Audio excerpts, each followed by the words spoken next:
Hello and welcome to Geek Addicts, the pop culture podcast where we drive fast cars straight into a really expensive house.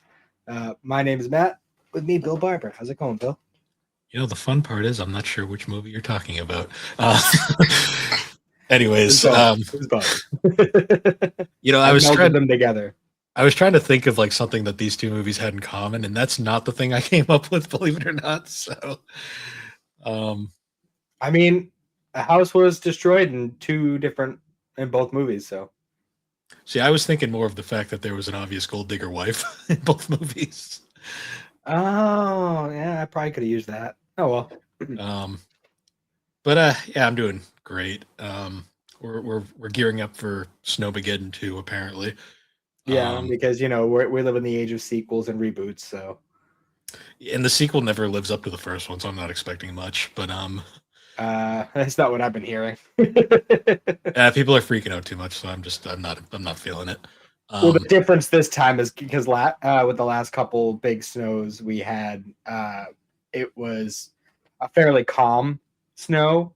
The wind is supposed to be much higher this time, and that's usually where the problems arise. So, yeah, we'll have to see. And of course, it's on a Monday, so that's gonna be great because no yeah, work's gonna cancel.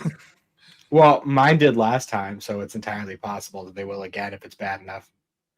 See, mine only canceled because half the workforce had called out, and they were like, "Fuck." Um, You know what the worst is though is the encasement of ice on the entrance I generally use just cleared out this I don't know, like 2 days ago. hmm. Like the last of it finally dropped right next to me, by the way, and it was a big fucking block of ice. Um, and now we're probably gonna end up with a whole bunch more. Probably, and that's New England for you. I'm expecting pandemonium. I went to Costco yesterday with Alex, Hmm. and like I was like, God damn it, people are like even more psychotic than usual today. Then I was like, oh yeah, it's going to snow. That's right. Yeah, yeah. I went to do the same thing at Walmart yesterday, which was just fucking lovely. See, Walmart's its Um, own planet. Costco's like its own universe. Sometimes I swear. so I don't remember. It might have happened after we last recorded, but I defeated Hades. Hades is done. Nice.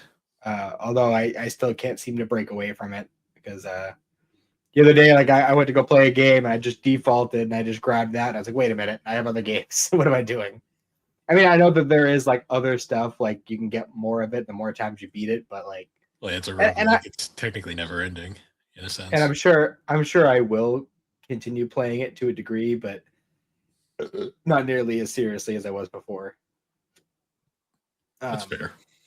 and on Chrono Trigger, I've cleared the Black Omen once, and I attempted Lavos a few times, but I got my ass kicked. So I'm going through it in a different time, going through the Black Omen at a different time period to grind. So Nice. hopefully my next run or my next attempt will go better. Hmm. See, the problem is I only have one heavy hitter on my team. Yeah. So I mean, I got Marl as a healer, and then I don't even know what you classify Luca as. I mean, she's got some good spells, and her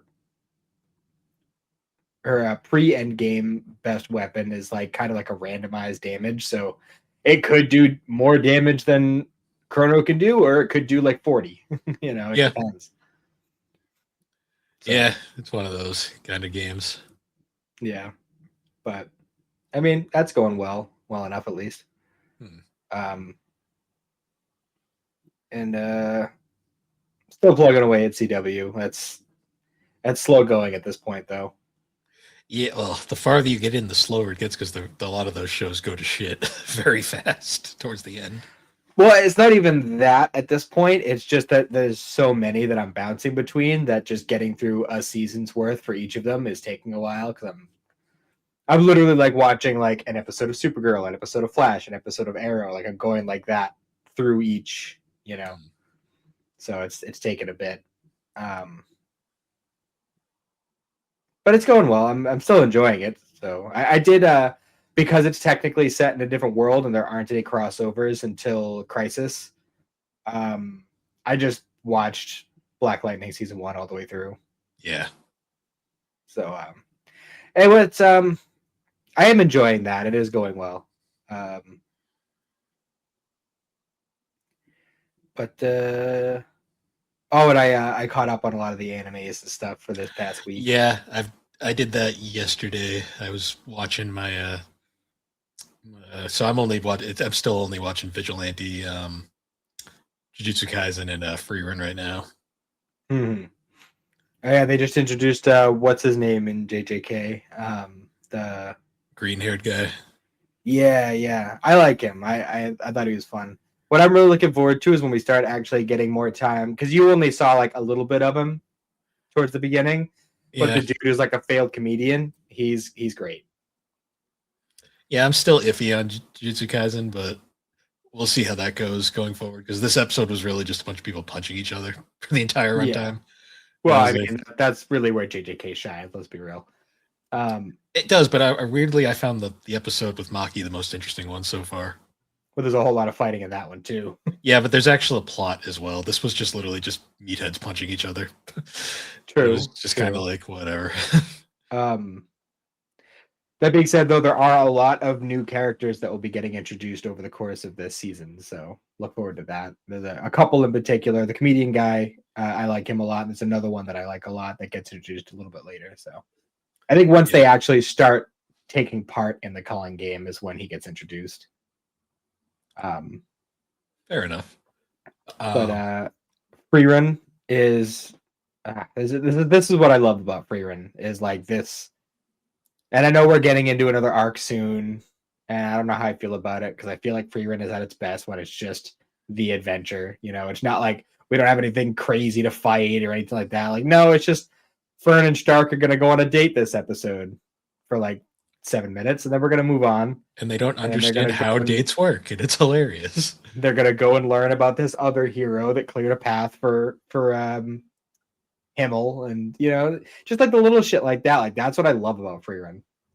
I just like I like the whole idea of the fact that it's literally it's a show about what if the show took place after the adventure already ended. Yeah. And you get that fun thing where it's like we're basically just Free Run's just redoing everything she already did, but now with a different perspective. Yeah, he's just like, I'll do this job so I can get a spell that turns red apples green. Just like, what the fuck? Yeah, her priorities are really strange sometimes. Well, when you're a timeless, like immortal being, and your whole goal in life is to collect as many of it. She's basically like Orochimaru, but she didn't have to cheat to get immortality. Yeah.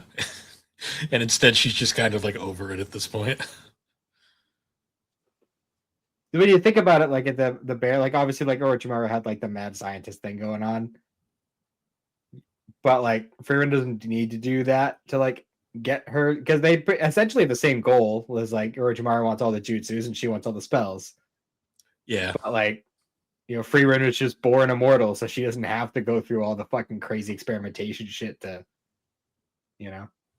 Yeah. No, I like the dynamic between those three though. Yeah. Yeah, I also watched the new episode of Trigun, which I like the direction that's going. Trying to think what else. I feel like there was another show I was watching, but I don't remember. Oh, Vigilantes. Yeah, we got the wrap up of Aizawa's backstory. Oh, wait, no, is there still a little bit more? I don't remember. I don't know. It's kind of. I didn't watch the stinger at the end, so I'm not sure. But I'm kind of surprised. Like, I feel like we're spending more time with his backstory than I was expecting. I think what happened here was the author who was doing Vigilantes was like, let's flesh these characters out, but I don't know where to put them. So we're just going to shove it in the middle of this because the arc, there wasn't really anything going on previously, I guess. But you'd think, I get it, but like, you're fleshing out a character that we already spent like 200 episodes with in the main series. So like, but we didn't know his troubled backstory. True.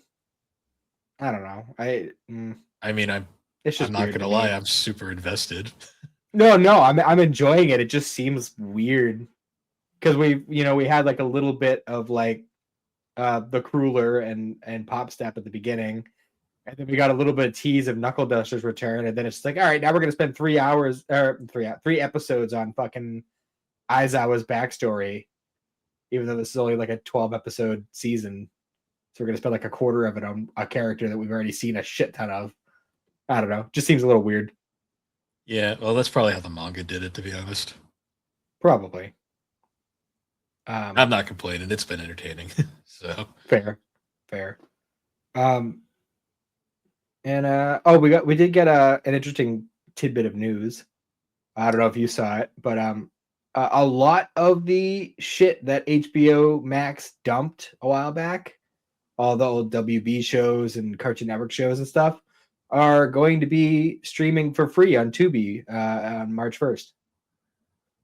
So like Static Shock, Teen Titans, all the classic Cartoon Networks, Courage, Ed, Edd and Eddy, Dexter's Lab, a bunch of like classic Warner Brothers stuff like Looney Tunes and like all that kind of shit. It's all going over to Tubi for free.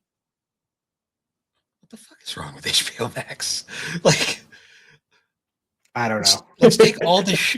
We're gonna make you pay for our goddamn app, which you're gonna have to double pay for pretty soon because fucking Netflix.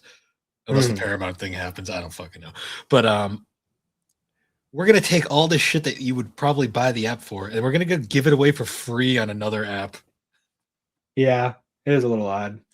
We're gonna keep the few specific things just to make it so you can't dump HBO Max.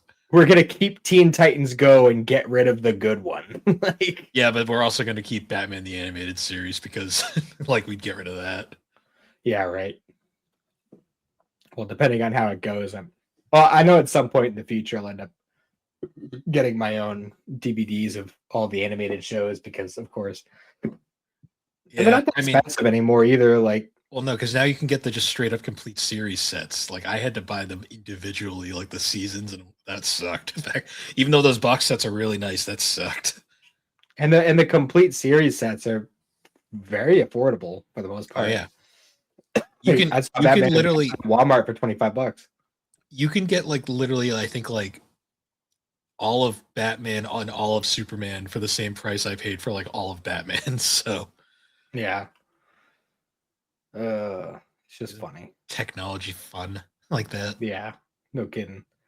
Unfortunately, I don't think there's a complete series set for Static Shock. I was looking into it early this week. There was at one point there was, and I don't know if it's still in print. Because I saw it at a store and I didn't fucking buy it. And now it's God knows. Let me see. I wish I had. Static Shock Complete Series Blu-ray. I don't know if that's a legit source, so I'm gonna just assume probably not. It's hard to tell on eBay sometimes. So that's kind of a bummer. So I'll have to figure something out for that. But all the other ones are very easy to find and affordable. So except for the Zeta Project, but no one gives a shit about the Zeta Project. I don't even know what that is, so that's irrelevant. It spun out of Batman Beyond. It's apparently in the universe, but nobody talks about it. Weird. But on the subject of comics, I finished V for Vendetta this week. And I hadn't because my only experience with this was the movie, and I hadn't watched it since it came out, pretty much. Yeah, and Alan Moore doesn't like the movie, so that'll tell you all you need to know about it. I mean, from what I remember of it, it seems like it hit a lot of the points from the comic. Yeah, Alan Moore hates every adaptation of his work, though. So that's fair. The only adaptation he liked was the Justice League episode from the animated series. For the Man Who Has Everything, where Superman gets taken over by the plant thing. Mm-hmm. That's the one adaptation that he actually let his name be put on because he liked it. Fair. But Alan Moore is also a hermit that lives in a cave. So yeah, so I enjoy it. It was very very Orwellian. Yeah, you'll notice that when you eventually read Watchmen, you're going to notice Alan Moore has a very particular way about writing things. Yeah. I did enjoy it a lot, though. It took me a little bit to start getting into it. I think it was the like older art style that kind of threw me off at first, but after the first like few issues of it, I started really getting invested in the story. Um, I definitely found it more entertaining than 1984, which may or may not be a hot take, but You know, um, yeah, it's a very of its time book, but it's also almost for sure. timeless at the same time. Yeah, I definitely get that kind of like it was definitely like set at a specific point in time, but I feel like it's pretty applicable to today in a lot of ways. Yeah, yeah. But all in all, I found it a very enjoyable read. I gotta sit down and reread it at some point. But you just got a copy of it, so I do finally have a nice new copy of it. I'm kind of bummed I don't have one of the old Vertigo copies, but it's a DC Black Label, so whatever. um, so I know I think it was off episode, but we were talking a little bit last week about how there was a DC's Finest for Static. Yep. So I was looking into that, and I was also looking into the Milestone collections, and I'm kind of at a conundrum. Okay. Because the DC's Finest collects, I think, the first 15 issues, and then there's like a couple other a couple issues from other series that just include Static in there. So I think there's like 17 or 18 issues total in it. And it just came out like what, 4 or 5 months ago. Yeah. So like it's still pretty new, and as of now, there's no like plan to do another one. It all depends on the At least none that's announced. Yeah, it all depends on the sales. But the Milestone compendiums, they've released 4. There's a 5th coming out in I think July, and there are less issues per book. There are more expensive books, and there's less issues of Static per book, but there's also a bunch of other series in them as well. And if I were to get all 5 of the ones, including the one coming out this year, that would cover the entire 90s run and the start of the 2000s run. So it would ultimately cost more, and they'd be bigger and bulkier and harder to bring around, but it'd be more Static and also a bunch of other stuff. So I'm at a conundrum. Yeah, I think it's just more of like how much you want to spend and how soon you want them. Because the thing about the DC Finest are they are very convenient, but they're also very dependent on sales. Yeah. To get more, like there's a reason why most of the ones out right now are Batman, Superman, Wonder Woman. Wonder Woman has like 4 of the damn things, which I found interesting already. But let me see. I'm just gonna do a quick Google search, and we'll see if they have like listings for the sales of each. They're harder to find. I know, like the problem with Static is he's kind of an obscure character these days. I know, and that's why I'm kind of worried. Yeah, they've also been dropping some heavy hitters for like a lot of the other characters, like Batman. They just did like the original Batman comics, like the original Detective run and stuff. Superman's had like his early runs. Wonder Woman, they just released her like first comics, which has been very fun to go back to. I'm trying to think. I know a big one coming up pretty soon is they're going to release the Green Arrow, Green Lantern, Hard Traveling Heroes collection, which is something I'm very interested in reading because I was going to buy the omnibus for that, but then I saw the Finest is coming out, so I might as well just wait on the Finest. Yeah. Yeah, and I think there's another Flash. I think the Trial of Barry Allen volume's coming out fairly soon as well. So they're interesting. It's going to be touch and go with those things going forward, I'd say. Yeah. I think just to start out, I might just get the DC's Finest. And then I can, because that was a little bit cheaper too. So I could just get that to start, and I'll have some at least to read, and then I can keep working on the compacts. And if by the time I clear through most of the compacts that are out, if there's no news, then I might just start getting the compendiums of Milestone. Yeah. Yeah, because I think like if you want to just read the start of like the 90s run, that would be a good place to do it. Because I also want to contribute to their sales, so they will make another one. You know. Yeah, at least show that that's what you want. Because yeah, unfortunately, that's how comic books work these days. it's unfortunate. Even though sometimes they, even if the sales are strong, they'll still decide, fuck it, no one wants this. Goddamn. I'm still mad about that the Green Lantern Kyle Rayner like collections, because they only did 2 of them and then canceled the 3rd one, claiming poor sales, which I still claim is bullshit. Because people wanted that damn thing. Like there was clearly sales, but whatever. We'll just continue to pretend Kyle doesn't exist. Oh well. Even though he's about to take over the main. He's about to take over the main book again. So yeah, that's kind of like how I feel at the moment. I'm gonna take a brief hiatus from the DC compacts just so I can grab that Static DC's Finest, because I don't know, man. I just love Static. He doesn't get enough love. I need to fucking contribute. Yeah. Do my due diligence. I've been reading. I think this week yesterday I was like really in the mood to just like.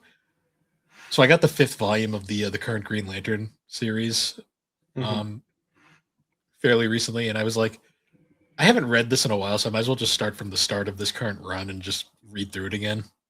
It was interesting reading through it because it's written by Jeremy Adams, who is a newer writer in DC. His first like really big break was he had a really underrated run on. Well, I wouldn't say underrated. It's a very rated, like praised run on Flash, where he basically brought Wally West back. So you can understand why I like that run a lot. And he got unceremoniously pulled from it so they could move it into a different direction that was less well received. But they moved him over to Green Lantern, and his Green Lantern run hasn't been as fun as his Flash run, but it's been very interesting. And he's writing Aquaman right now, which is actually getting me to read an Aquaman run. So fair enough. It's interesting how a writer can do that sometimes. Yeah. But I did that, and then I started rereading the current Superman run because it's really good. Yeah, I think when I finish what I'm reading for what we were talking about doing for next week's episode, I think I'm going to start the All-Star Superman. That's going to be a trip, but you should like it. So yeah, that's where I'm at for comics at the moment. Yeah, I got a few things I want to read because I took a break from my Flash reread just to change it up a bit. But yeah, should be fun.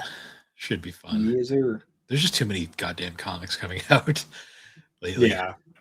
Well, that's why I like as a newbie, I like the compacts as just a way to just be able to experience a lot of it for a reasonable price. And then obviously, with the specific ones I got to go out of my way for. And I'm honestly debating if I want to just get the next part of the Static reboot as like because they have like collections of that outside of the compacts. Yeah. I was just going to wait for the compacts, but now I'm wondering. Well, it's also a case of did that Static compact sell well enough to get another one? Well, I mean, it was. I don't know. It's debatable because, like, why would one of the first ones they do be Static in the first place? Just to see. It's. Yeah. Sometimes they'll just throw it out there just to see, and if it doesn't sell, then they just move on. It'd be pretty cool though if they did a compact for the Static Beyond crossover that they're doing right now. That could be interesting. I'm not sure if they would, but it'd be cool. Yeah, I'd buy it in a heartbeat. Yeah. For The sure. problem with the compacts is I don't see them doing new stuff with them right away. I mean, the Static is pretty new. That Static season 1 started in 2021, so it's only 5 years old. Yeah, I mean that's old enough for a compact. I'm thinking more like present day stuff is the Okay, problem. Like I just don't see them fair. releasing those compactly right away Gotcha. because they got to get their sales from the regular trades first. Hmm. I gotcha. It's a comics are a very complicated business model. I've noticed. Hmm. Oh well, we'll see how it goes. Hmm. But yeah, I think with that we could probably get into our topic. Sounds good. So we're doing another nostalgic film swap, as we've been calling them, and streaming services kind of suck. That's all I'm gonna say right off the bat. Yeah, because we both this is like our third choice for each of us because Yeah, because streamers. fucking streaming services suck, and I just can't always. We can't always do the watch parties just because its timing is inconvenient, Yeah. especially when it's a movie I don't have the DVD for at the time. I Hmm. gotta order a bunch of DVDs now so we can do watch parties on them, just so we can talk about them because they're never gonna Yeah. be on streaming, as far as I can tell. Yeah. Well, I mean, you never know because especially with a lot of these like free ones like Tubi and Pluto and all that like Freebie, like you'd be surprised how much stuff is on there. There's a lot of stuff on there, but some people just can't sit through those ads. Which is crazy to me, especially people in our generation because we grew up with that shit. Like Yeah, that was just the way you watched TV back in the day. but now we're spoiled by Netflix and everything, and like we've just been accustomed to not ever having to watch ads. Well, So now, I got ads on all my streamers anyway, so. I don't think I do. But I don't know. funny enough, Netflix is the one that's like the least offensive with them. Hulu is like ridiculous sometimes. I must pay for the higher tier of Hulu then because I've never had a Hulu ad. Mm-hmm. Um, the only HBO ad, Max isn't bad either. the only one I get ads on is Paramount, but I'm scrapping that at the end of the year. So I've scrapped mine at the end of last year, so. yeah, there's like nothing there that's worth watching right now. So I'm kind of just like bye on that one. Well, like the main things I really cared about on Paramount, I have the DVDs for, or I have them on my hard drive. So. Yeah, pretty much. Like the only thing I ever watch on Paramount is like Bar Rescue, but I can live without Bar Rescue. Yeah, for us, it was pretty much like Star Trek and like old sitcoms like I Love Lucy and shit because Cindy likes I Love Lucy. But we already have that anyway, so. There's convenient box sets, thankfully, though, for most of that stuff. Yeah. Well, that was the thing is they usually like they would fixate on like the older stuff. Like that was like their big draw, but you can get that stuff pretty cheap. Or in my case, find it at the library. Yes. So. I have to say though, I had to make a Pluto TV account because I apparently never made one. Oh, really? Yeah, I had to download the apps on all my shit. I was like, this is funny. Because no one talks about Pluto TV. People only talk about Tubi when they talk about the free ones. Yeah. There's an interesting selection over there, to say the least. Yeah.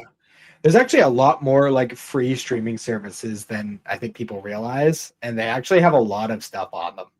Like I don't remember which one it was. Cindy was looking at one of them. It wasn't one of the ones we normally talk about, but there was like a shit ton of like classic like 90s movies and stuff. Oh yeah. But yeah, so which film should we start with? Oh, can we pause real quick? Yeah.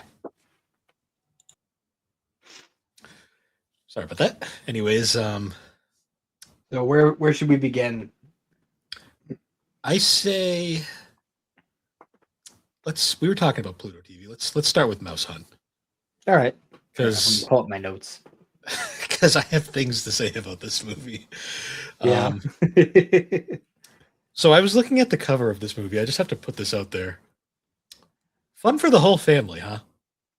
Yeah, there's Huh? well, you know, family movies Family movie, were very different in the 80s and 90s. Uh-huh. I was like, God damn, kids were hardcore back in the day because holy shit. That's why, like back the movies that we grew up with were a lot less like worried about like, oh, how much can we like, like, because there's a straight up like references, like there's a reference to sex. It's very subtle, like you wouldn't noticed it if you weren't, even if you were a kid, but like little shit like that is just throughout. Or like we'll start with the first scene of the movie, right? Yeah, Is where good old dad goes down the sewer. Yeah, because they're literally like walking down the fucking steps of the church at their dad's funeral, carrying the coffin, and they're having an argument about whether or not the younger brother's suit is black or blue, or black or gray, whatever it was. And somehow they end up dropping the coffin. It The falls handle down breaks off. this yeah, it falls down the steps, and the body gets launched and falls down a fucking sewer hole. They're like, come on, we gotta go get him. They're like, he's in the ocean by now, buddy. Yeah, that thing's gone, bro. Like, hey, we're not getting that back. It's like Jesus Christ, and that was how we started this family movie. Yeah, and to start this movie at first, I was like, did I pick the right movie? Because I was like this is dark. So this movie stars Nathan Lane and Lee Evans, and my God, do they carry this thing? Yeah, for sure. Nathan Lane in It's particular carries this fucking movie. Yeah, because was it Eddie? I think is the older brother's name. I believe so. And it took me a Ernie, minute to realize Ernie, that's what it was. Yeah, the voice of Timon from fucking The Lion King. Because I noticed that right away. He has a very distinct voice. Now Nathan Lane has a very you hear it and you go, I know that voice. Mm-hmm. I gotta say that Lee Evans is very good in this role too. Yeah, as Lars, the younger brother, the younger timid brother. Yep, which classic brother film setup. Yeah. So I like the setting of this movie a lot because it's like a modern setting, but it's also it's a modern like look, but it takes place in like the 30s apparently. Well, no, because no, there was definitely like bits throughout that made it like very clear that this took place in the 90s. For some reason, they were all dressed like they were in like they were bootleggers. It's weird. It's like a modern setting, but it's like it's got like a 30s vibe to it for some reason. I know, it was just like a weird thing they were doing in the 90s for some reason. I don't know why. It's an interesting look. Like it looks very particular. Like it stands out is the best way to put it. For sure. Because they're all driving like old timey cars and stuff too, which I think is really funny. Yeah, they're wearing like the old timey suits with like fedoras and shit. And I guess the older brother, oh no, because they go through the whole like will scenario where they're like working out like what they get from their dad, and so they their dad like had founded a string factory, and that was like his passion was string. For a world without string is chaos. Yeah, yep, that's like the first thing we see when this movie starts is that quote. So like he leaves them like the weirdest shit. Like he's like, "Oh, we got the factory, and we don't want you to sell it. We want you guys to run it together." Also, I'm gonna leave you guys a ceramic egg, box of cigars, and half a box of cigars, and my collection of spoons, and a collection of spoons. Yes, and there's a special surprise in that box of cigars. Yeah, that box of cigars. You should have opened that because, or not brought it into the restaurant that he worked at. Yeah, because or owned, I think. Yeah, I think he owned it. Because boy, God, does that set off a chain of events? Yeah, because he leaves the will thing being like, well, I got to go and make food for the mayor because he's coming to our restaurant, and he's like, he's like a very like typical like being a gourmet chef is my dream kind of thing. So he's like going real hard into it. He's even doing like a fake French accent. He's also very competent at his job, which is very interesting considering the rest of the movie. Yeah. And as he's preparing the food for the mayor and his family, a cockroach crawls out of the cigar box and into the food.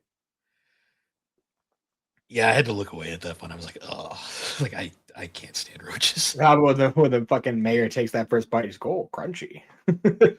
Yeah, that fucking scene. That was like the first point where I'm like, fun for the full family, huh? Yeah, no kidding. Especially because that roach was like a weird CGI abomination, and I did not enjoy that at all. Yeah, there's a few instances of weird CGI abominations throughout this movie. Yeah, yeah. Some of them look good. Others, we'll get to the cat later. Yeah, uh, the cat. Oh god. But yeah, long story short, the whole cockroach debacle ends with the mayor dying of a heart attack. you know what the most So fucked up part of that whole scene is? The fact that what's like that? that whole thing happens, and his two daughters, they don't give a fuck in the No, they're slightest. like playing in the background with like the do not cross tape Yeah, when I he's was like like, being carted off to the morgue. it's like what the fuck? I mean, ugh, that whole that whole scene, I was just like, ugh, I don't like, Yeah, I don't like this. that was something else for sure. And I like how one Uh, incident just immediately ends that restaurant, like just done. yeah, it's just like yeah, we're and, you know you they couldn't just call up Caesar and have him just check the place or anything. Like no, it's just you're shut down. This place To, no longer exists. let's be fair, would they want Caesar to check the place? I mean, to be fair, he is good at his job. That mouse is an enigma. He eats rat shit, like just straight up. He is able to tell he has a calcium deficiency. I mean, That my favorite review of this movie is like going on and on about how all the things, and then the review literally ends with, "Oh yeah, Christopher Walken eats mouse shit." By the way, and I'm just like what? I'm like, okay, yeah, that's also the true. weirdest. Like, hey, here's a big actor, and he just shows up, and he's basically Dale Gribble. I mean, to be fair, Christopher Walken, he was playing Christopher Walken basically. Yeah, Uh, yeah, when he showed up, I'm like, oh, that's somebody. yeah, probably the biggest name in this movie. Biggest name at the time. Nathan Lane's pretty big Mm. today, I'd say. But But so yeah, like the younger brother, uh, who is currently running the string factory, gets approached by these people who want to buy the string factory, and he turns him down, thinking about his dad or whatever. He does the whole quote and everything, and then his wife kicks him out because they're broke and she doesn't like it. yeah, she's very much a gold digger. Yes, She's she easily even the she even least. blatantly says like, I liked string when it was making money and now it's not. So go away. Yeah, she is like literally probably the most unlikable character in this movie. She's definitely up there. There's a few unlikable characters in this movie, but Yeah, yeah, that's true. so the younger brother, was it Lars? That was his name? Lars, I yep. kept forgetting his name. Yeah, Lars goes to like a local diner to just, go get something to eat or whatever. And who's working in the kitchen but his older brother there. That went by pretty fast, all things considered. Like damn, they wrapped up that closing, and then it just immediately he's working here within the span of it less than a day, I think. As far as we're aware. Also, it dawns on me that this could be considered a Christmas movie because it is Christmas during all this. Yeah, that's such a minor plot point, though. Yeah, they just kind of mention it. I think actually Ernie had written Merry Christmas in capers on the sandwich that Lars ordered at the diner, and that's like the only real indication. Well, there's that, and then there's also the Christmas wreath on Lars's former house. Yes. Um, So they both like basically homeless, and they remember that their dad had left them an old house that they thought was worthless. yeah, And they go and they're just all right. We're just gonna go and sleep here and figure out our shit. And they find the blueprints and see how old it is. And they have somebody come and appraise it. They discover that it's actually a missing house from what was his name? It was like the missing LaRue, yeah, the missing LaRue. which is like a really famous house builder or whatever. And all of his houses that he has built are worth like a shit ton of money. Yes. So this fat cat comes in. He's like, "I'll buy it right now, I'll write you a check. And he's like, nope, we're gonna do an auction instead, so we could try to get even more money out of it. The two brothers annoy me so much in this movie because there's so many opportunities that their life could just be so much better, and they just keep throwing them away. Yeah, like every offer that they get, and it would have been like perfect. Yeah, they could have just taken a check for $10 million. Not had to worry about that goddamn house. Yeah, because at that point, the check would already be theirs. They could go and cash it, and then it's his problem. Yeah, or hell, sell the damn factory. Like, sell the damn factory. You don't need it. Yeah. Also, that $100,000 in the '90s would have made a big difference. Well, they live in like 30s world, so they probably would have. They would have been like the big cats these days. Yeah, there's so many moments where also the picture in that office is like sentient. That's like the best character in the movie. Yeah, like anyone questioning how this photo is alive? No, okay. No, well, it's a '90s live action DreamWorks film, so sure anything can happen. So we should talk about the other main character of this movie now. The mouse. The mouse. Yes. That little bastard. He's basically fucking Jerry Mouse from Tom and Jerry. Like, you know what the funniest part too is though? Half the time he doesn't even do anything. His presence alone causes them to fuck shit up. He's just existing. Like the scene where they're bringing that goddamn bathtub up the stairs. Yeah, and he's just sitting on the banister like nothing. Yeah. And they drop the fucking bathtub, and it ends up at the bottom of the frozen lake outside. Which I do love the payoff of that later, but like also the fact that it's like, he's like, they even let me keep the cardboard girl. I'm like, yeah, and that does what? And it costed him $1,200, and then like 15 minutes later in the movie, somebody comes on the knocking on the door and being like, "We're foreclosing on your house because you owe us $1,200." Yeah, their decision making annoys me so much in this movie at times. Yeah, for sure. I mean, honestly, they could have probably just sold it as is and still walked away a lot better off than they were. Well, because there would be points where they're like doing really good work. Like there's that scene with the nails where like they almost get the mouse. And they just don't even know it. Yeah, and then like it's all ends just because he gets distracted by that goddamn bathtub. Yep. Yeah, that scene with the mouse is pretty like insane though, because the mouse is weird. It's like a combination of practical.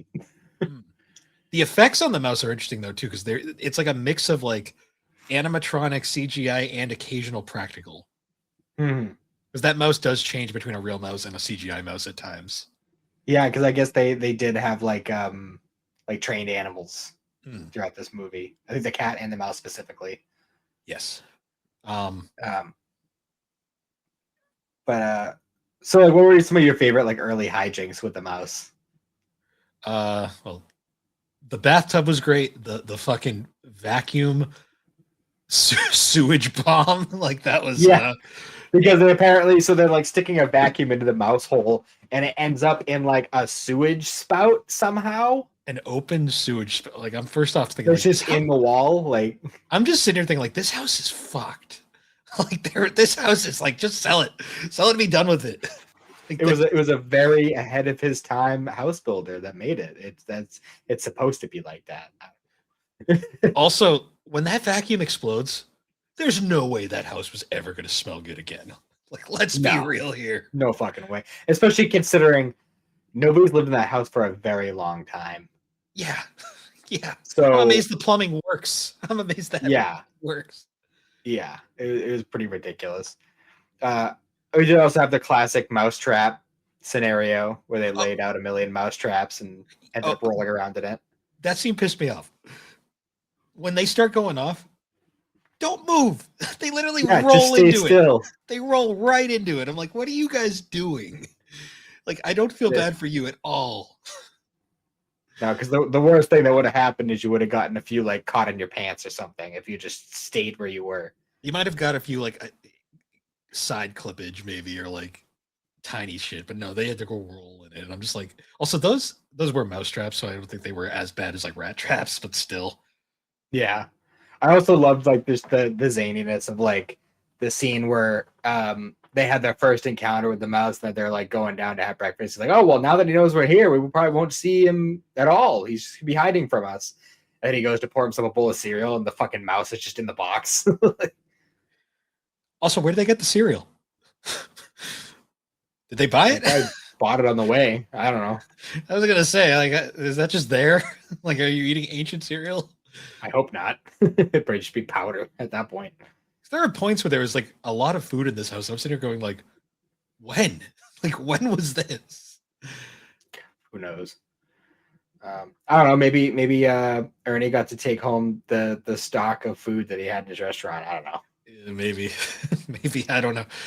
Either way, that house was full of poo at one point. So yeah, this is true. There's a lot of suspension of disbelief moments in this.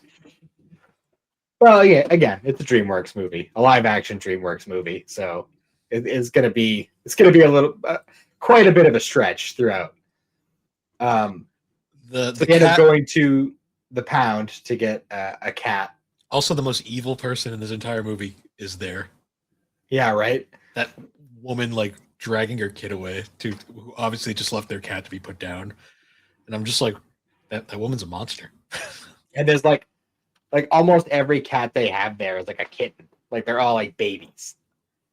Yeah, there's some weird shit going on there. And then yeah, they tell him that they want an old experienced cat who's good at mousing. And his exact words is he wants one mean pussy. Mm-hmm. True story.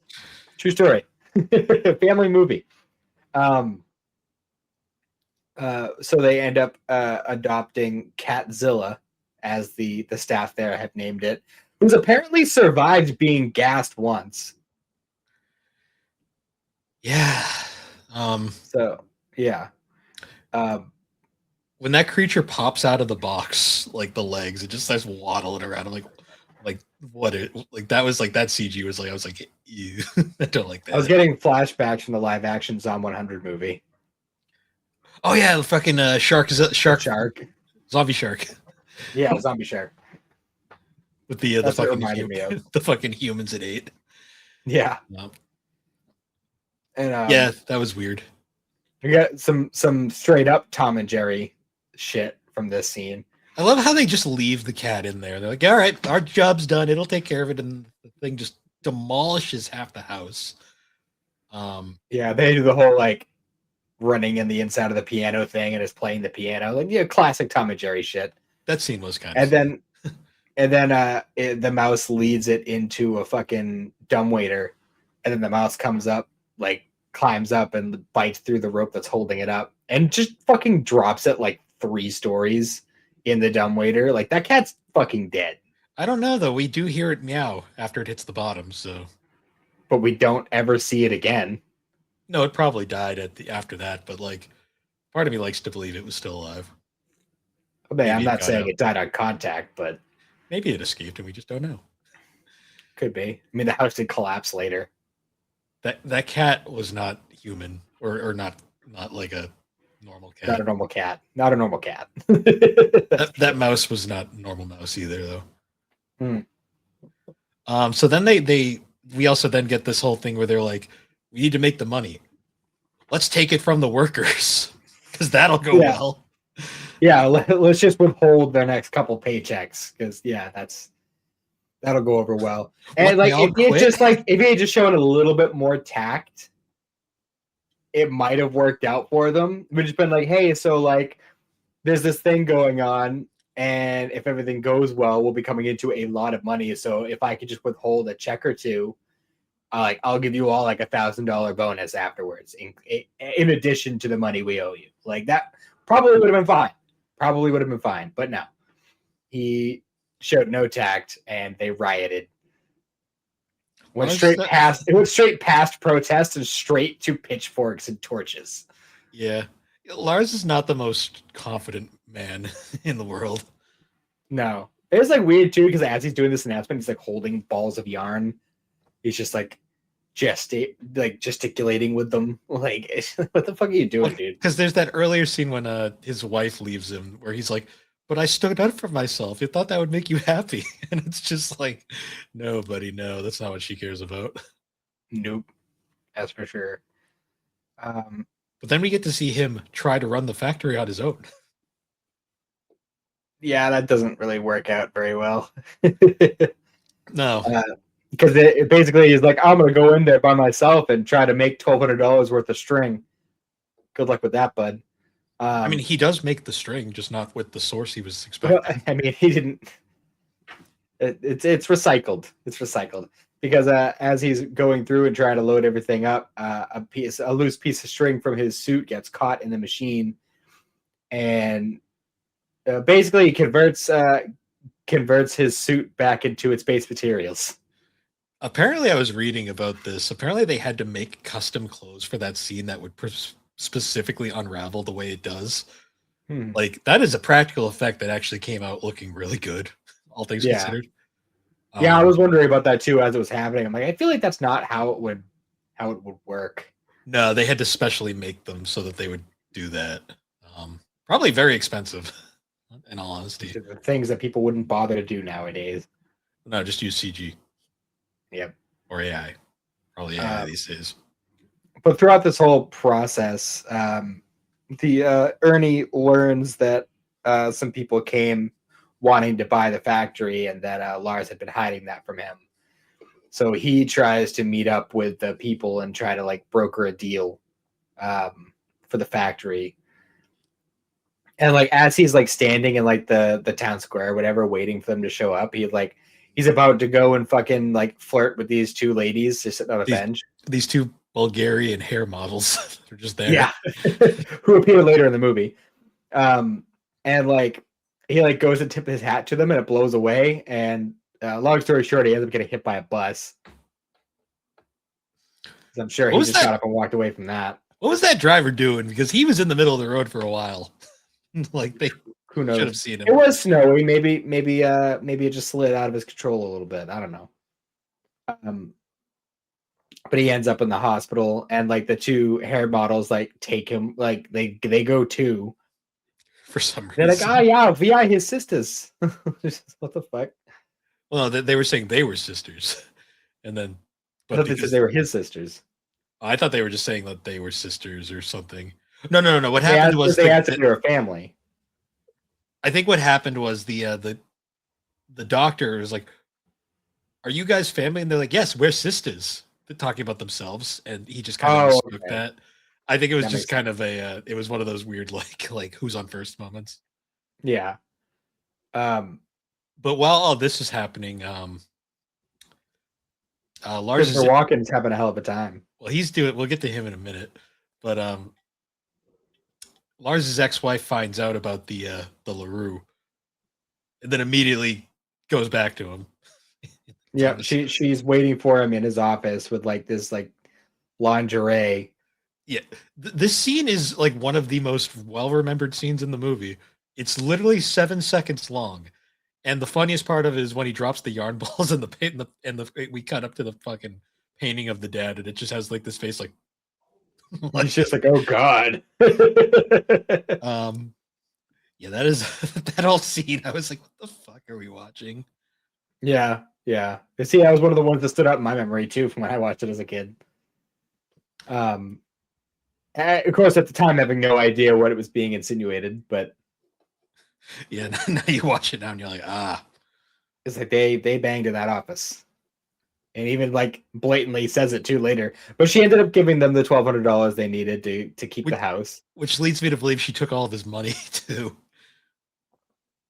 Probably, yeah. Probably. Actually, no, she was a nurse, so it might have been her money. I don't know how much her in that make in the 90s. Yeah. I don't know. Well, no, it's the third. It's the 90-30s. It's the 20th century. That's it. It's the same thing as Batman the Animated Series. It's just the 20th century. Don't think too hard about it. Yeah. But yeah, Christopher Walken in his Roachmobile. Yes. Who is literally like playing himself, but also playing like Dale Gribble, essentially. He straight up eats mouse shit. Yep, he does. I love the whole like scene where they're like going through the stuff. He's like, "Oh, don't touch that! Don't touch that! That's the big one." He's like, it's a flea bomb. So it works on mice too. He's like a less conspiracy theorist, like Dale Gribble. Yeah. Um, And he's like getting into the mind of the mouse, like going through this whole fucking process. And he's like right there, like with it the whole time until the mouse attaches his like little rope to the trailer hitch or the whatever the fucking what the hell is that? the hoist or whatever, or the I forget what it's called. Basically attached to his truck and pulled him through the innards of the house, like tearing the whole fucking thing up. yeah, like that. First off, I'm like, how did that thing get all the way around there, like in that particular way of it? Yeah, right. Also, and then we find out too in one of the more funny cuts, that's not even how it ends. Like, apparently, there's a lot that happens off screen. Yeah, because we didn't mention earlier, but apparently when they were first getting the rundown of the house while they were getting the will read, apparently the previous owner had been found in a trunk in the attic. And apparently that's where they found Christopher Walken later after his whole debacle with the mouse. Which leads me to believe that somehow this mouse is tricking people into that trunk. He's done it multiple times. So, I mean, I guess the Schmutz brothers should consider themselves lucky. The mouse liked them for some reason. For some reason. He just like fucking with them. Yeah, but then of course after that, then it becomes like this whole thing where like they just start getting desperate to take out the mouse. Like they walk into the kitchen and find this perfectly made sandwich. And it's like, how did this happen? Because apparently, in addition to being Jerry Mouse, he's also Ratatouille. Yeah, well, we find out that later for sure. Yeah. And then like it gets to the point where like the mouse turns off the gas, which this is a pure suspension of disbelief moment because they're like, Ernie gets stuck in the fireplace somehow, and then I don't even remember how that happened. He was just in the fireplace. It just happens because of course it does. And Lars is trying to like light up a match so he can see him. They could see, but the mouse had turned on the gas line or fucking opened it up. So it also left the matchbook conveniently there. Yep. Yeah, it brought it over to him as he was looking for like a flashlight or something. Yeah. I will say though, this is a massive suspension of disbelief moment. When he would be dead as fuck. They'd both be dead as fuck, and the house probably would have exploded. Yeah. Because holy shit, like that scene is ridiculous.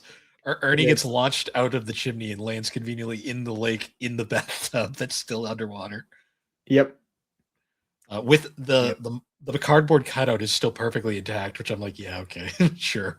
And keep in mind that he just got hit by a bus. And then he gets fired like a cannon through the fucking chimney. Like however many fucking, I don't even know how high he went, but he went high. He went real fucking high. The impact of hitting the ice would have killed him. Like there's for sure. No way. Realistically, he shouldn't have even been in that position in the first place because the bus alone should have put him in a condition where he wasn't moving much. No. Like the dude's made of iron. But yeah. Fucking get hit by a bus, launched out of a chimney like a cannon, hitting the ice, and ended up at the bottom. Also, like he probably would have gotten fucking hypothermia. Also, third-degree burns at the same time because we see Lars after, and holy shit, yeah, because Lars was point blank when that happened to, and he's just a little charred. Hmm. But then it gets to the point where Ernie finally snaps, and he's just like, "I'm gonna fucking kill it," and he's got a gun. Yeah, he's got a fucking double barrel shotgun. And he ends up destroying everything but the mouse, and then ends up somehow blowing them through the fucking floor. Like, yeah, because the flea bomb from earlier had ended up underneath the floor, and he shot it with a double barrel, and somehow that caused the entire floor to just disintegrate. That also would have killed them because they fell a pretty good height. Yep. And then somehow in the end of it all, they end up just throwing a piece of fruit. And they get in an argument over the factory because Lars finds out that Ernie was trying to sell the factory from under him. And they get into a fight, and he just fucking throws an orange at him, and he misses and hits the mouse. And then their poor decision making again. They have the chance right here to kill it, but they can't do it. So they pack it up in a box and send it to where the fuck do they send it? Fidel Castro. Yeah, and then they fucking. Why did they put a fucking return address on it? Yeah, why did they even send it there? Just fucking take it to the dump. Like, well, obviously the mouse is smart. They wanted it to get it as far away as possible, so it wouldn't be able to find its way back before they sold it. But clearly that didn't work out because they put a return address on the package, and yeah, it ended up getting sent back. And keep in mind, all of this is happening in less than a week, because from the moment they found out that it was worth money and they were going to have an auction, they set the auction for a week later. So they go through this whole process, destroy the house, send the fucking mouse to Cuba and back, and fix the whole thing within a week. Why did they choose Cuba bullshit things? I don't know. Like, I would have sent Maybe it. They just wanted it off the mainland. I don't know. I would have sent it farther than that. Yeah. Also, they make a point about how there's no air holes in the box. That mouse is not normal because it survives that entire thing. Well, I mean, we saw a cat earlier in the movie that survived being gassed, so. True. They also somehow restore the house within this short period of time, like perfectly. Yeah, because all this has been happening, and so like days have gone by with them trying to deal with this mouse. They have like what, 2 days maybe before the auction, and the house is they demolished. get the whole house. The whole house is completely fixed from all the damage, in addition to like regular renovations that they were already doing. That house was straight up demolished. I have no fucking clue how they did that. Yeah, no fucking way. Like the suspension of disbelief it's in the stratosphere. It's gone. That house was probably a write-off because the whole fucking structure was destroyed like at that point. Yeah, no kidding. But the auction. So the auction starts, and there's all sorts of the original Fat Cat is there, but there's also a bunch more. God, that scene with him and the cherries. I'm like, what the fuck is wrong with people? Yeah, right. The Bulgarian hair models show up too. For some reason, they weren't bidding. Well, they were there just for because we needed that interesting scene with them. We also needed the visual gag of her hair is yarn, is string. Yeah, because they do like these weird hairstyles where like one of them is like a ball of yarn and the other one's like a spool. Yeah, because they needed a moment for Lars to be like distracted by the sexy for like 5 minutes. Yeah, right. And so we get that scene in the kitchen where the dude just straight up offers them $10 million for the house to just cancel the auction and just sell it to him. And which they don't do. I was so annoyed. I was like, for the love of God, guys, just do it. Get it out. And shit, you fucking be satisfied. He could offer them 1/10 of that and like, be like, all right, I'll take it. Like $10 million, just cut your losses at that point. The amount of shit you've been through. Like, holy shit. No shit. But then we get that amazing line of like the one lady talking to him and be like, oh yeah, by the way, the raisins were a nice touch. And he's like, thank you. Raisins. Yeah, because at this point Lars has found the box that has already been sent back with a big hole in the side of it, and he realizes the mouse is back. So they go through the whole like I love the scene where like Ernie realizes that like a mouse pops up and eats his dad's string, and like he's trying to like smash it with the gavel while he's making like the announcement for the auction, and he's just like, I'm surprised anybody stayed after that because the dude's like nuts. He just looks like he's fucking crazy, losing his mind up there. And then fucking go through this whole process of like them trying to catch it while the auction is going on. And it's getting pretty high up there. Like there's good money getting thrown around. Oh yeah. Including one point where like the mouse climbs down the Bulgarian girl's dress and Lars is like reaching in there to get it. Yeah, it reaches right into exactly where you think it would be. And and it's like this entire scene that goes on way too long. And the other lady sees it happen and gets jealous, so she grabs Ernie's hand and shoves him into her boobs. Yeah, she was clearly interested. Well, apparently find out the later the other one was too, but Yeah. the best part too is his wife's in front of him the whole time. She's like, "Stop that!" I'm like, "You don't seem that concerned, lady." Just I can't. Well, she doesn't really care. Like it isn't actually blatantly said, but it's pretty much assumed that the second this gets sold and he has that money, she's gonna divorce him and take it all. Yeah, pretty clear.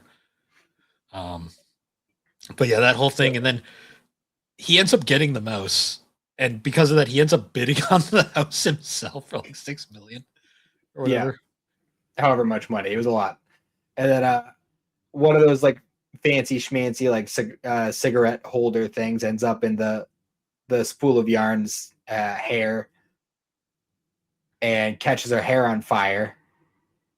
Oh yeah, because the geniuses are like, let's put it out with alcohol. That totally is going to work. Well, it turns out it was a very high proof because that went right up. And then the whole room turns into chaos because then you got the fat cat is choking on an olive, which then gets launched into his wife's mouth and she's choking on an olive. Yeah. And then the rich Texan fucking shows up and just like sweeps her off her feet, I guess. Yeah. And then they're like freaking out about the whole mouse thing. So like, all right, fuck it, we're gonna fucking drown him out. They shove a hose into the fucking wall because they want to drown him. And well, first of all, how the fuck did that wall fill with water so fast? Like that was incredibly fast. Also, it would have just flown out the hole. Water doesn't work that whatever. It's fine. Well, apparently the water was flowing enough and fast enough where it didn't matter. But ultimately, the entire fucking structure just collapses and they all get sucked out of the house by the fucking huge wave of water that hits them. And then the whole house just collapses. Oh yeah, the Bulgarian lady gets her hair put out too at some point. So that was good, I guess. Yeah, she's okay. It's fine. Yeah. But I do love that line where he's like, "See, this is just an example of how strong these houses were. It'll last forever," and then proceeds to just collapse. Yep.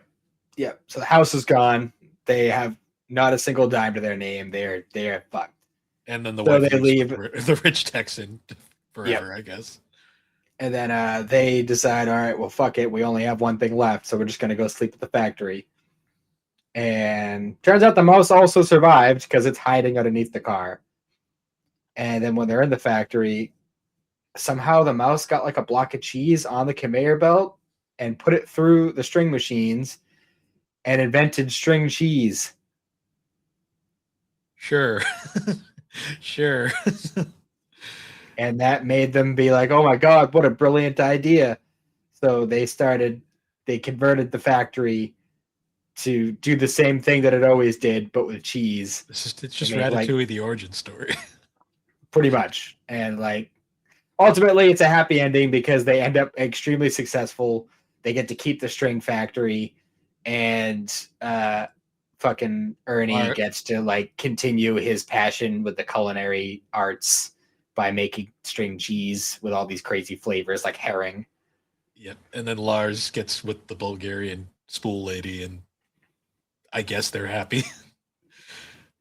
Yeah. It's a happy ending for everybody. Yeah, and it ends with the painting smiling because he's finally happy with his sons. And I was just like, that's a movie. Yeah. Yeah, this is a movie that I watched a lot back in the day with my cousin. We used to watch a lot of these kinds of movies. And God, I forgot how fucking zany and crazy it was. It's a fun movie, but my God, is it dark at times? Like, well, that's just how family movies were back in the day. They weren't like super coddly about that kind of shit. It's like, no, like shit can be real. Like, you know. I'm pretty sure my Letterboxd review for this movie was just simply 4 stars, and then my review was just in quotations, "Fun for the whole family," they said. Oh God. But yeah, that's Mouse Hunt. It's entertaining. It is very much a weird time capsule, I'd say, of this period of movie making. This is why I love kids and family movies in the 80s and 90s, because this is the kind of shit you get. It's funny too because this movie actually, like looking at the numbers, this movie made 125.4 million on a 38 million dollar budget, and apparently a lot of that came with like it got really lucky on its release date. Oh yeah. Yeah, like I guess it came out like right. It was released like 6 days before Christmas or something, so it was just a really good timing or something. Yeah. Well, it was a Christmas movie, as you mentioned earlier. So Well, it's kind of crazy because it released right around the same year. It released the same year and almost around the same time as Titanic, Tomorrow mm. Never Dies, and Scream 2. So that would have been a very competitive week, like set of movies right there. Yeah. Well, it also I remember it played a lot on TV, Mm. and it was one of those ones that was like you'd find it in the family section of Blockbuster a lot, or so it was one of those ones that I feel like it probably made a lot of its money like after its theatrical release. I remember this movie, like, because I did actually vaguely remember parts of it. Um, I do remember this movie airing on Cartoon Network back in the day. Hmm. Yeah, it was definitely one of those movies that they like to play on the kids channels. I'm Which sure it which was. is I'm sure it was slightly edited. which is really funny too, because this movie's owned by Viacom, Paramount, but it aired on the rival network. Go figure. That's weird. Um, yeah, and if anyone wants to watch it, it's currently on Pluto TV. So I think it's also in English and Spanish. at least you got the English. But so yeah, that's movie one. All right. So now for movie two, which was like a last minute change because fucking streaming, we're talking about Talladega Nights, The Ballad of Ricky Bobby. The classic film. It's like the only Will Ferrell movie I like, so that's something. That's Um, fair. yeah, so this movie is a very interesting time period, time capsule as well. Released in 2009, not 2006. This was released still during NASCAR's peak. So NASCAR was still very popular at the time. And it is a comedy film, although most people you ask would call it a documentary. Um, and it's like a typical sports like story. You get the rise, the fall, and the rise again of a character. So I have to ask, what are your thoughts initially on this film? I mean, I've always loved this movie. I mean, I remember watching it like back when it first came out. Although, so I watched it on. I remember if it was Tubi or Pluto. It was on one of those. Tubi. But I watched it on there, and about halfway through the movie, I realized that I was watching the theatrical run, Hmm. and it dawned on me that I don't think I've watched the theatrical version like since it came out. Yeah, because I watched I have the Blu-ray, so I just watched the unrated extended cut. Well, I have that on my hard drive, like, and I did watch that. I think I mentioned it like a month or two ago with my brother, but um, it was just weird. It's like it had been so long since I watched the theatrical version that I forgot there was a theatrical. I thought it was just the one. Yeah, because they cut a good amount out of the theatrical release, which is interesting. Hmm. But yeah. So Will Ferrell plays obviously the titular Ricky Bobby, who is the son of a famous racer who's also a deadbeat dad. Semi-famous. Semi-famous. He He had was like a talent. mid-level. Yeah, but he was born in the backseat of a car. Yep. His mom wasn't going to make it to the hospital, so he just slammed the brakes, and that's how Out it he works, I came. guess. Um, Also, kind of suspending disbelief a little bit. yeah.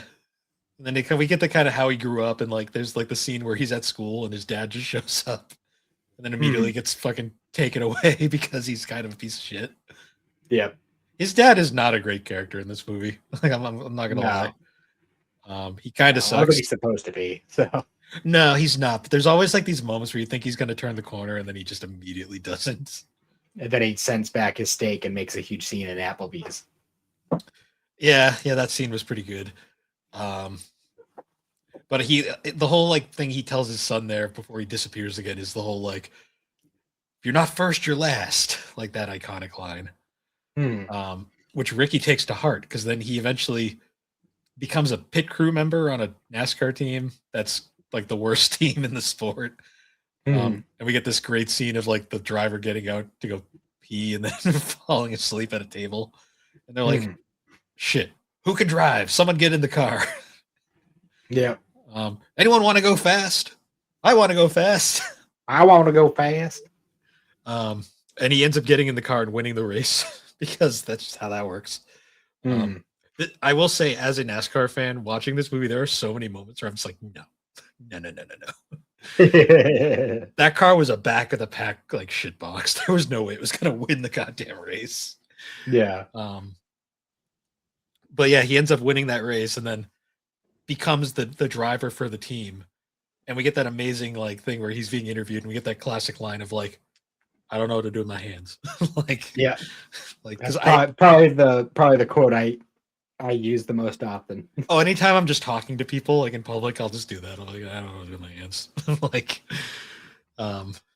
Kids don't get that nowadays. no, they don't. They don't at all. I mean, kids don't get this movie nowadays. Yeah. But yeah, it ends up getting to a point where basically Ricky Bobby wins every race.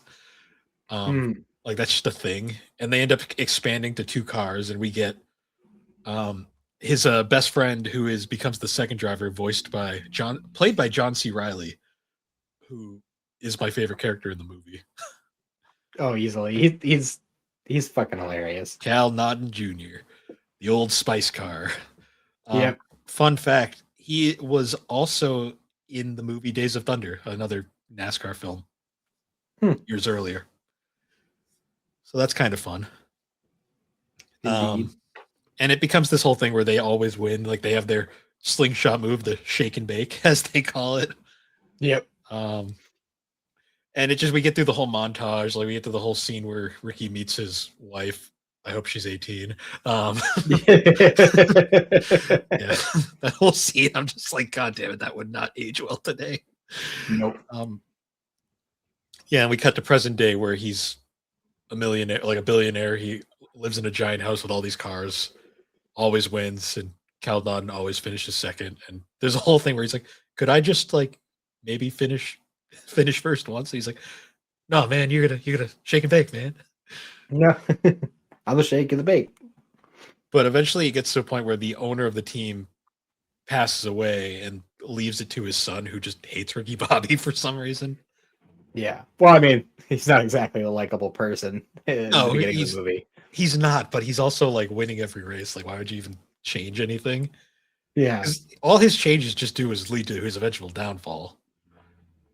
Well, at the same time, I can kind of understand it because Cal Naughton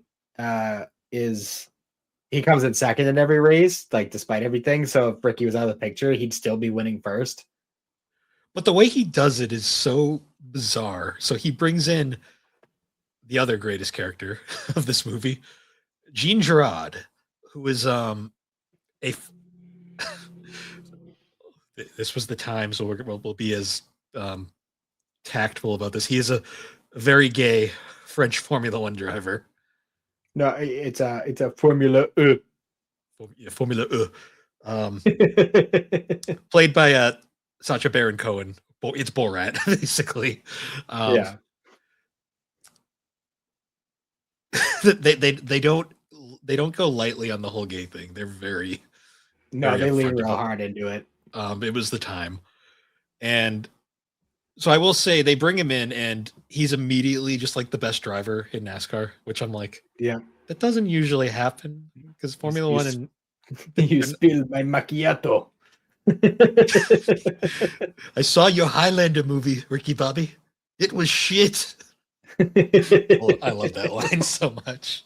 Apparently, would your name perhaps be Ricky Bobby? I also love that he's played by he drives the Perrier car. Yeah, right. Those die casts are so fucking hard to find. Like the Old Spice, the Wonder Bread, and the Perrier the Perrier car. You could buy those back in the day. They're very hard to find nowadays. I'll bet. Yeah, and he immediately comes in and he's just immediately successful. And it drives Ricky insane to the point where he gets into an altercation all because he won't say he likes Crips. Yeah. And then he just breaks his arm. I'm just like, okay. Yeah. Like this feels dumb. Break it, Pepe Le Pew. Yeah, he won't do it. He does. And he's like, oh fuck. He's like, oh nope, he did it. And then he tries to race anyway, even though he's got an arm in a cast. Arm in a cast and a giant Fig Newton sticker on the windshield. Yep. The sticker is very dangerous and highly inconvenient. But damn, do I love Fig Newtons. NASCAR would never let that happen nowadays. But, yeah. So ultimately, he ends up getting into a pretty sizable crash. Pretty sizable crash. He's running around screaming, and Thinks he's on fire. Thinks he's on fire, which he was not. But they take him to the hospital, and there's this whole montage of them all coming to visit him, including his wife. I'm like, sorry, we have to pull the plug. Just like, I decided I want the plug pulled. He's fine. He's just taking a nap. Yeah. He's like, look at him. I've never seen him make those sounds before. He's, yeah. His wife. Very clearly nothing wrong with him. Yeah, because there's that whole scene of them like earlier in the film where they're all having like dinner, and like he keeps talking about baby Jesus. I love that scene. Dear 8 pounds, 6 ounce, sweet baby Jesus. His kids are Walker, Texas Ranger. Yeah. But there's like a whole point. He has a sponsor that he has to say during grace. Yeah. It's just making fun of NASCAR shit, even though all NASCAR drivers are like, yeah, this movie's a documentary. Yep. But yeah, eventually it gets to the point where they're like, he thinks he can't walk anymore. They're like, you can walk, Ricky Bobby. Your legs are alive. And he's like, no, they're not. I'm paralyzed. He's like, see, I'll show you. And he just stabs himself in the leg. And he's like, he also just freaking out because he just realizes he stabbed himself. He's like, I can walk. Yeah. And they try to pry out the knife with another knife. Yeah, he's like, all right, get the knife in. Use this one. No, there's 2 knives in my leg. That's another thing that I quote a lot from this movie is the whole like when he's doing the whole like, I hope you have beautiful, wonderful, talented, intelligent boys, and they lose the use of their legs, whatever. Fucking Michael Clark Duncan is just, don't you put that evil on me, Ricky Bobby. I love his character Lucius, the crew chief. Yep. He is so fucking funny. Great character. I love the dynamic of all 3 of them. I always love the outtakes at the end of the movie are fucking hilarious. If you don't chew Big Red, fuck you. Oh man. Yeah, but eventually they get back to the track, and Ricky is traumatized still.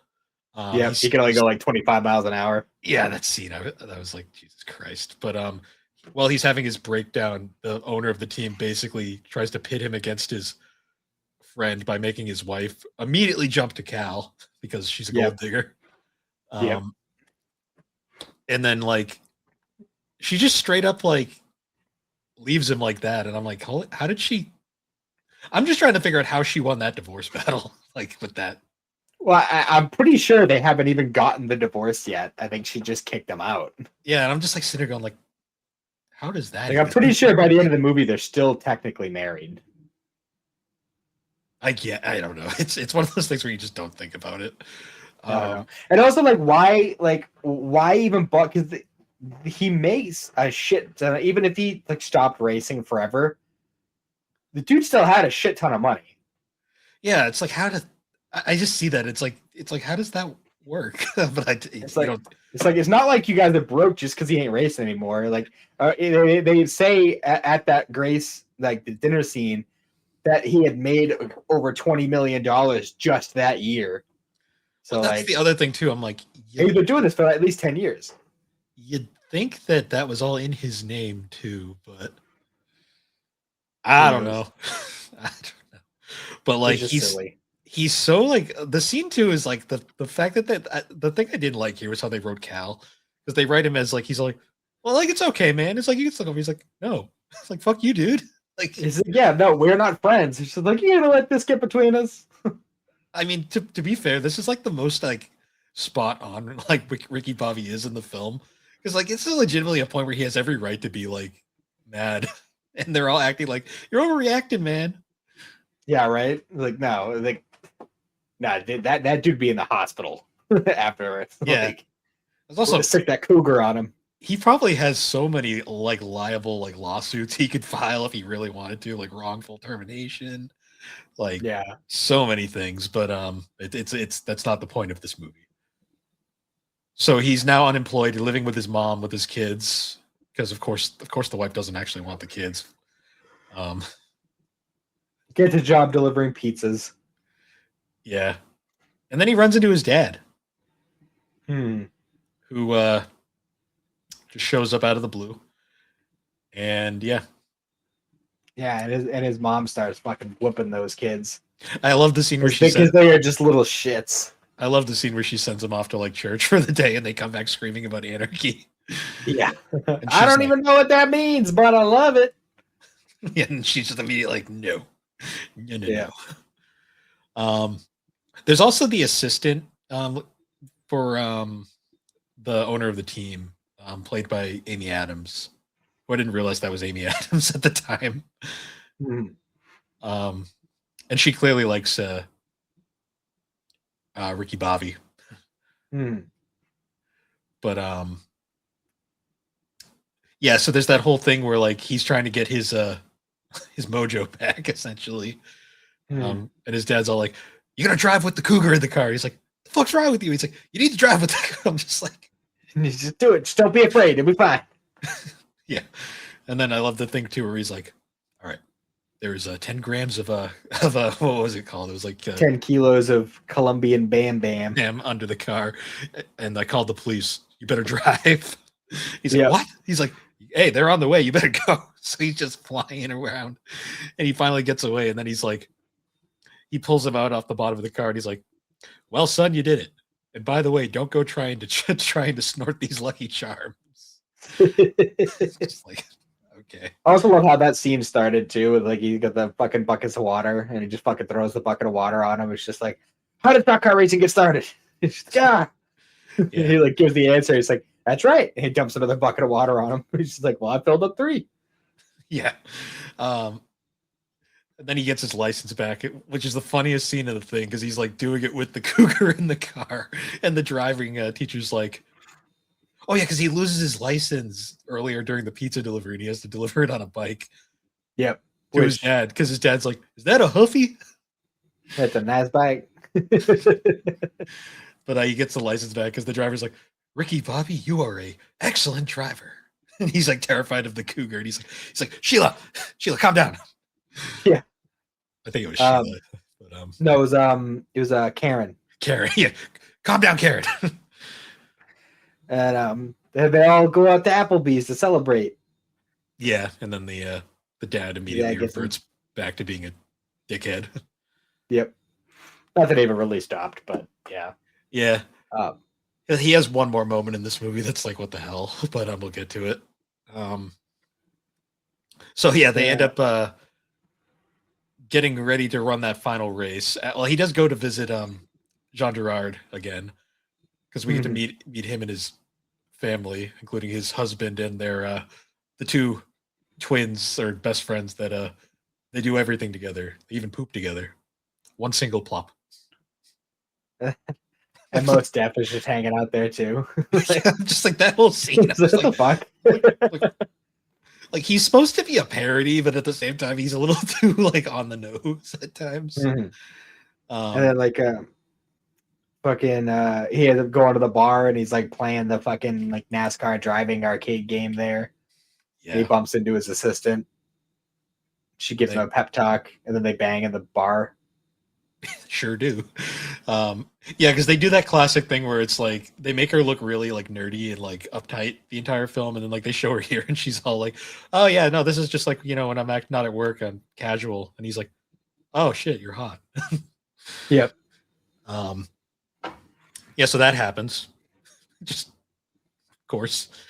Yeah. And they end up going to the next race, and they have this car that's thrown together, and it's kind of a piece of shit, but they like manage to get a bunch of stuff thrown together with all the people in the garage. I do love the sponsor, Julio's Thongs for Men. Yeah. and the guy, they're like, thongs for men? Kind of Yahoo wears one of those, and it cuts to the one guy with the thong. He pulls his pants up. He's like, yeah, I know, right? Oh, yeah, and they try to pretend that one of them fucking had died, like working on it or whatever. Yeah, and then he just shows up. And he's just like poking his head around the corner, trying to listen to like the nice things they're saying about him. I love too how like they got a sponsor. Like at NASCAR, it's like it doesn't matter what the sponsor is, but they end up just getting rid of it and just painting the car with the Cougar car and the ME. And they're like, he's like, well, I like the Cougar, but what is ME? He's like, it's you. It's just you out there. And I'm just like sitting there going like, sure. I'm pretty sure they could have still used that money. You know, you have to give the money back to Julio's now, right? Well, by the end, I think they're doing all right. So probably, but so I have to say, this is strictly just my inner NASCAR nerd talking because I know how this movie was filmed. But this final race is supposedly at Talladega, even though it's very clearly Rockingham Speedway. Because I'm like sitting here, I'm like the Talladega is the biggest track on the circuit, and they're very much not running at that. They're running at a very small track. Yeah. And this is not how plate racing works, like at all. But ignoring that, it's a very entertaining race. Because there's so many moments where they're just going like completely like hard, like for no reason. Like there's the point where like the guy that replaced Ricky, they're like, I need you to take him out. And he's like, yes, sir. And just crashes and directs the field. I'm like, yeah. Okay. Like this huge fucking car pileup.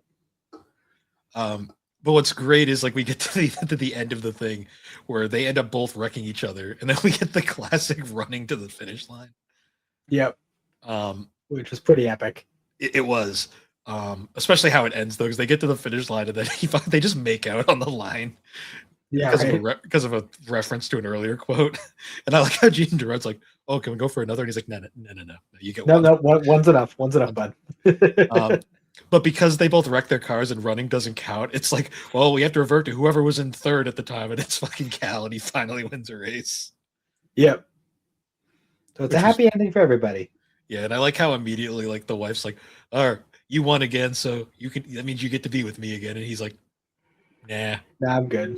I'm with her now. I'm with her now." And she whips out her boobs again. Well, yeah, because she's like, whips out her boobs. They have a boob off. Yeah, because I love that scene because like she's like, "Well, you'll never get these again," and he's like, it's all right. She's like, "Oh yeah, well, I got these," and the other girl's like, "You got game," and then the daughter's like, "It's like, sorry, can I get one together?" Like just looking at them, and they're just giving him this look like. Yeah, the whole like what during the race when Cal is like, because before the race started, Ricky apologized to Cal for like always putting him at second and everything, and he's so like confused by this that he's like talking to his pit crew about it, and like at one point, like he says something like, "It's like well, she was unconscious every time we had sex." It was a weird fucking thing. Yeah, like that was such a weird moment. Oh my god! But it was so bizarre. I also find it funny that they just fired his entire crew, like Ricky's entire team, right? Like even though they were very much a winning team, like that. I don't think that's how that would work, but whatever. Right? And they were working at like a car wash. Yeah, like I'm just like sitting. I'm like either they all quit in protest or that guy's just a really bad businessman. It could be. I don't know. I'm pretty sure he bankrupts his team there at the end, anyways. Probably.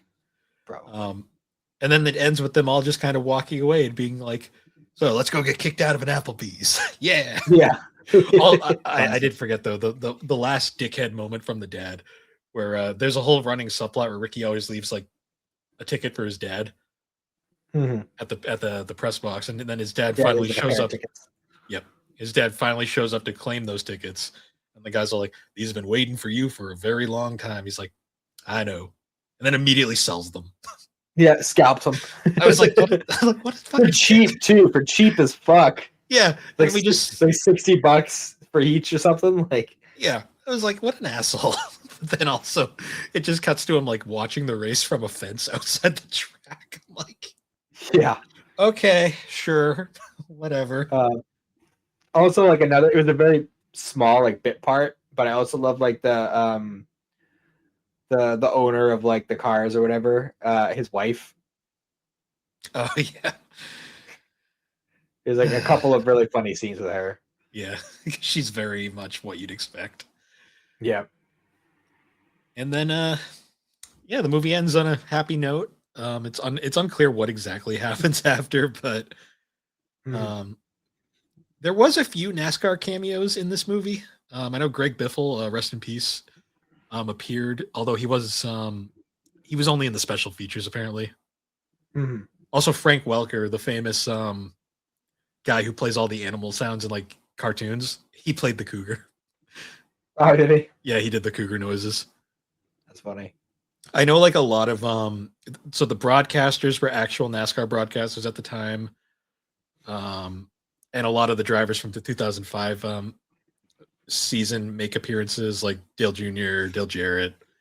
I don't think Jeff Gordon. No, yeah, Jeff Gordon was there. Like a whole bunch of them. Jimmy Johnson. Mhm. And then a bunch appeared in a non-speaking roles where you see their cars anyways. Yeah. Yeah, this movie is interesting in a lot of ways. Because Yeah. a lot of like there's a lot of modern NASCAR fans who don't like this movie because they think it makes the sport look bad. And I'm like sitting here going like, I don't know, it's kind of spot on in a lot of cases. like I'm like sitting here going like, like this isn't really an inaccurate take in a lot of ways. Like the most ridiculous parts of this movie are like the training montage with the cougar and stuff. But like most of like the whole like I don't know what to do with my hands or like the whole sponsorship reading that shit off. Yeah, it's heavily exaggerated, but that shit's pretty real. Like it's not like it's not ridiculous at all by any means. Like when I think of the pantheon of like racing films, like this one's up there. I still prefer Days of Thunder just because Days of Thunder is basically just Top Gun but with NASCARs. But yeah, I enjoy Talladega Nights. It's the one Will Ferrell movie that doesn't annoy me. It's a classic. It's one of those ones that I come back to every few years because it is surprising how funny this movie is. Yeah, especially if you haven't seen it in a while. It's very, very funny. Well, there's like the humor is both. It works for non-NASCAR fans, but it's also very specific to NASCAR fans. I just realized this movie's 20 years old. Sure is. It sure is. Don't know how to feel about that. Well, if you want to feel even older, take into the account that it's been over 10 years since Jeff Gordon retired. So keep that one in mind. So yeah, those were our two films for this episode. Yeah, no, I interesting picks. I did enjoy. I mean, obviously, I love Days of Thunder, but it was interesting experiencing Mouse Hunt for basically the first time because I vaguely remembered it, but this is the first time I really remember watching it. I kind of wish because it would have been kind of like it would have worked with the theme better. I kind of wish I had done Rat Race. That's what I thought the movie was at first because there was a point where my brain completely forgot, and like I'm like trying to remember. It's like what is it like Rat something? I'm like no, it can't be Rat Race. That doesn't sound right. And then I was just had to ask because that was one of the other ones I was playing around with in my head. But it was before you changed your pick to Talladega Nights. Yeah, decided on Mouse Hunt. So yeah, but yeah, this was fun. We'll probably do this again in the future at some point. They're fun. I enjoyed them. But yeah, I guess anyways, guys, once again, thank you for joining us on Geek Addicts. You can find Geek Addicts on all the major podcasting platforms. And be sure to check us out over on the Superpod Network, superpodnetwork.com. Awesome site where you can find all sorts of different videos, blogs, podcasts. Hopefully some new things will be coming out from Superpod pretty soon. Keep an eye out. And with that, everybody, once again, thank you for joining us, and we will see you all later. Have a good one.